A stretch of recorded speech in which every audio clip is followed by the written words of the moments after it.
নিজের ঘর যেরকম নিজেকে সামাল দিয়ে রাখতে হয়, এই দেশকে আমাদেরই গড়তে হবে, আমাদেরই তৈরি করতে হবে, আমাদেরকেই সামাল দিতে হবে। এবং প্রত্যেকটি জায়গায় একটি কথাই বলি, দেশ যেহেতু আমাদের, কেউ বাইরে থেকে এসে আমাদেরকে এই দেশ গঠন করে দিয়ে যাবে না। দেশ যেহেতু আমাদের, এই দেশ আমাদেরকেই গড়তে হবে।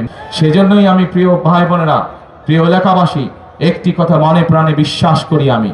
সেই কথাটি হচ্ছে, প্রত্যেকে আপনারা জানেন, তারপরেও আপনাদের সামনে আমি কথাটি তুলতে চাই। করব কাজ কে, তারপরে করব দেশ, তারপরে সবার আগে বাংলাদেশ।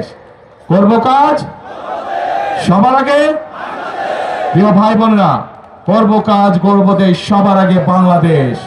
আমি ঢাকা 17 প্রার্থী হিসাবে আপনাদের সকলের কাছে ধানের শীষের পক্ষে ভোট চেয়ে আমার বক্তব্য শেষ করছি। ইনশাআল্লাহ আমরা দেশ গঠনে প্রতিজ্ঞাবদ্ধ। আল্লাহ হাফেজ। বাংলাদেশ জিন্দাবাদ। বাংলাদেশ জাতীয়তাবাদী দল জিন্দাবাদ। আসসালামু আলাইকুম।